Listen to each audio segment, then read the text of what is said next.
할렐루야. 12월 7일 화요일입니다. 오늘 본문은 사사기 19장 1절서부터 10절까지 나와 있는 말씀입니다. 19장 오늘 본문서부터 21장 마지막 절까지는 마지막 장은 17장에서 18장의 종교적인 타락에 이어 이스라엘의 정치적 혼란을 잘 보여주고 있습니다. 이러한 주제는 사사기 도입부의 주제와 동심원적 짝을 이루고 있습니다. 오늘 도입부에서 1장 1절부터 2장 5절까지 보면 이스라엘의 정치적 혼란을 먼저 보여주고 있고요. 2장 6절에서 3장 6절까지 보면 그 원인이 종교적인 타락이라고 하는 것을 제시해주고 있습니다. 특별히 사사기 후기의 두 번째 부분인 19장서부터 마지막 21장은 이스라엘의 왕이 없을 그때에 오늘 보면 19장 1절에 이 표현으로 시작을 해서 21장 마지막 절 25절에 보면 그때에 이스라엘의 왕이 없으므로 사람이 각각 자기의 소견에 오른 대로 행하였다라고 성경은 이야기를 하고 있습니다. 오늘 본문은 두 단락으로 나눌 수가 있는데요. 1절에서 3절까지 그리고 4절서부터 10절까지 말씀을 봅니다. 1절서부터 3절까지 봉독해 드립니다.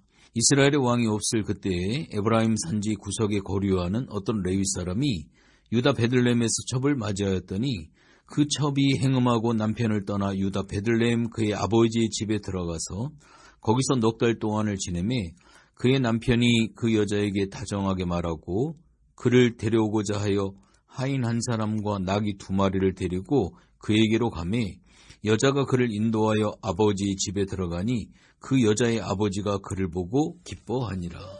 여기 본문에 보면 에브라임 산지에 사는 레위 사람이 유다 베들레헴 출신의 첩을 얻은 것이 비극의 시작임을 보여주고 있습니다.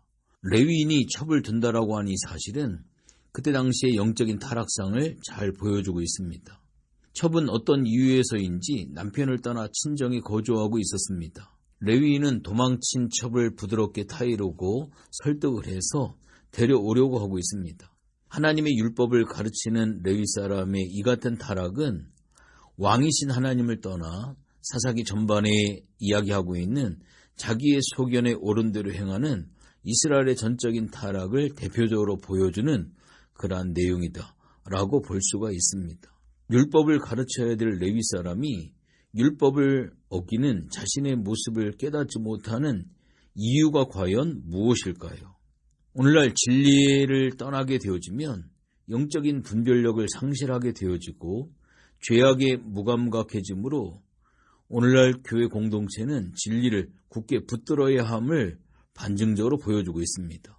교회가 진리를 떠나게 되어지면 회복의 여지가 없는 지경에 이르고 맙니다. 레위 지파가 무너졌다라고 하는 것은 이스라엘에 더 이상 무너질 게 없음을 의미하고 있습니다. 이는 교회가 진리를 떠났을 때 맞이하게 될 비극을 보여주고 있습니다. 그러므로 주님의 핏값으로 세우신 이 시대의 교회라고 하는 것은 영적인 분별력을 가지고 진리를 떠나지 아니하도록 최선을 다해 힘써야 한다라고 하는 것을 보여주고 있습니다. 또한 성도가 진리를 떠나면 죄악에 무감각해질 수 있음을 보여줍니다.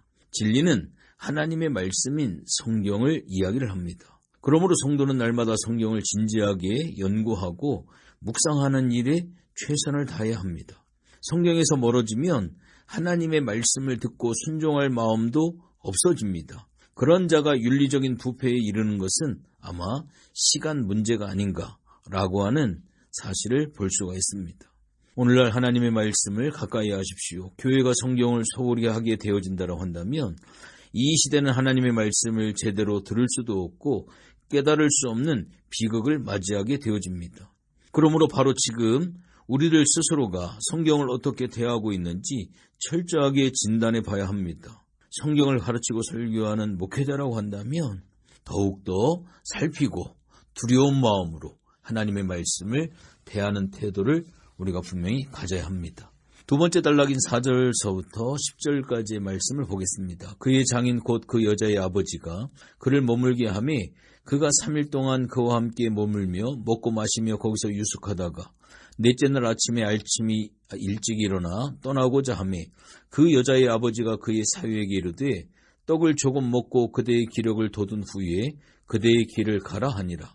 두 사람이 앉아서 함께 먹고 마시매 그 여자의 아버지가 그 사람에게 이르되 청하노니 이 밤을 여기서 유숙하여 그대의 마음을 즐겁게 하라 하니 그 사람이 일어나서 가고자 하되 그의 장인의 간청으로 거기서 다시 유숙하더니 다섯째 날 아침에 일찍 일어나 떠나고자 하매 그 여자의 아버지가 이르되 청하노니 그대의 기력을 돋우고 해가 기울도록 머물라 하므로 두 사람이 함께 먹고 그 사람이 척과 하인과 더불어 일어나 떠나고자 하매 그의 장인 곧 그 여자의 아버지가 그에게 이르되 보라 이제 한 날이 저물어 가니 청하건대 이 밤도 유숙하라.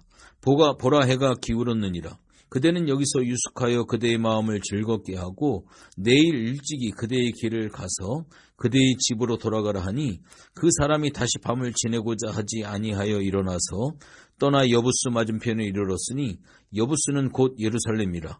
안장 지운 낙이 2마리와 첩이 그와 함께 하였더라. 오늘 여기 4절서부터 10절까지 말씀해 보면 오늘 본문의 첩의 아버지는 레위 사람을 보고 반갑게 맞이합니다. 그는 딸이 친정으로 돌아온 것을 안타깝게 생각했을 겁니다. 따라서 사위를 대하는 장인의 태도는 융숭하기 그지없습니다. 장인은 당시의 통상적인 환대에 따라 3일 동안 사위를 머물게 하면서 함께 먹고 마시며 즐거워했습니다. 그런데 다섯째 날이 되어도 장인은 사위를 놓아주려 하지 않습니다. 그 결과 거룩함에 힘써야 될 레위 사람이 단지 먹고 마시는 데에만 많은 시간을 쏟아붓는 그러한 모습을 봅니다. 여기서 우리가 한 가지 질문해야 될 사항은 왜 이 레위 사람은 장인의 계속되는 간청을 왜 거절하지를 못하면서 왜 이러한 실수를 했을까라고 하는 질문입니다. 오늘 우리가 하나님의 말씀에서 멀어지게 되어지면 자기 마음을 기쁘게 하는 데 집중하게 되어져 있습니다. 오늘 이 레위 사람은 하나님을 섬겨야 하는 자신의 직분을 망각을 한 채 계속 먹고 부우고 마시면서 마음을 즐겁게 하는 데에만 시간을 지금 허비하고 있습니다. 쾌락을 사랑하며 하나님보다 자신을 더 사랑하는 것은 말세의 징조라고 성경은 많은 부분에서 이야기를 하고 있습니다. 하나님을 기쁘시게 하는 데 집중하고 이를 위해 자신에게 주어진 직분을 충성스럽게 감당해야 될 사명이 우리에게 있습니다. 이 목적을 상실하게 되어지면 흥청망청하게 되어지고요. 수많은 시간들을 허랑방탕하게 살아가게 되기 때문에 오늘날 교회는 성도들에게 이 땅에서 무엇을 위해 어떻게 살아야 할지를 분명히 제시해 주어야 할 사명이 있음을 우리가 분명히 기억을 해야만 합니다. 여러분들 과연 여러분들 하루의 삶, 하나님께서 허락하는 시간들 무엇을 위해 살고 있습니까? 하나님께 지음을 받아 하나님의 은혜로 구원받았음을 아는 사람은 하나님을 영화롭게 하고 하나님을 기쁘시게 하는 것이 우리 인간의 첫 번째 살고 있는 이유요. 우리가 살아가야 될 내용이 되어져야만 합니다. 그가 추구하는 삶의 목적은 우리들 스스로의 기쁨이 아닙니다. 하나님의 기쁨이 되어야 합니다. 하지만 하나님의 말씀에서 점점 멀어져서 자신이 받은 은혜를 망각하게 되어지면 어느덧 자신의 기쁨을 구하며 자신의 탐욕을 채우는데 급급한 자가 되고 맙니다. 그리고 아무런 목표도 없이 당장 눈앞에 있는 쾌락만을 쫓게 되는 어리석은 삶을 살게 되어집니다. 세상은 우리를 향해 그러한 삶을 살라고 손짓하고 수많은 사단의 역사들, 마귀의 괴계들은 우리를 그렇게 유혹을 합니다. 우리는 그렇게 살아가는 자들을 향해 그렇게 살면 안 된다라고 우리는 분명히 선언을 하고 선포해야 될 그러한 귀한 사명이 있음을 알고 살아가야만 됩니다. 오늘 이 레위 사람이 떠나지 못하도록 계속 붙잡은 장인처럼 지금도 세상은 끈질기게 교묘하게 우리를 유혹합니다. 그 유혹에 넘어가는 것은 우리의 의지가 약해서가 아니고 하나님의 말씀을 떠났기 때문이라고 하는 것을 다시 한번 기억하십시오. 다시 한번 부탁을 드립니다. 하나님의 말씀을 가까이 하십시오. 그래야 하나님을 기쁘시게 하는 절제된 삶을 살아갈 수가 있습니다. 올 한 해도 얼마 남지 않았습니다. 새로운 한 해를 계획을 세우실 텐데 여러분들이 세우시는 계획 가운데 가장 우선순위로 새로운 한 해에는 내가 하나님의 말씀을 3독, 5독, 내가 10독을 하리라. 그러한 결단의 마음을 좀 가졌으면 참 좋겠습니다. 말씀을 가까이 하는 삶이 이 세상을 이길 수 있는 비밀이 그 속에 있음을 분명히 깨닫는 여러분들이 되어주시기를 주님의 이름으로 부탁을 드리겠습니다. 하나님 고맙고 감사를 드립니다. 오늘 한 레위인의 어리석은 삶의 모습들, 시간을 허비하고 하나님께서 맡겨진 사명에 충실하지 못하고 사단의 이해, 마귀의 괴계에 의해 끌려다니는 안타까운 삶을 소개하고 있습니다. 오늘날 우리들 자신을 하나님의 말씀에 비추어 돌이켜보기를 원합니다. 우선순위가 잘 세워져 있는지, 하나님께서 우리 인간이 존재하는 첫 번째 목적 하나님을 영화롭게 하는, 내가 이 땅에 존재하는 이유가 하나님 앞에 영광이 되어지는 삶이 되기 위한 것임을 바로 아는 지혜를 하나님 허락하여 주시옵소서.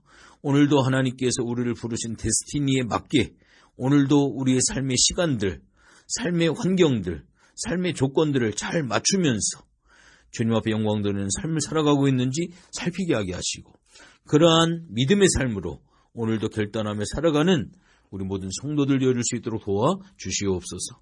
감사를 드리며 예수님의 이름으로 기도했습니다. 아멘.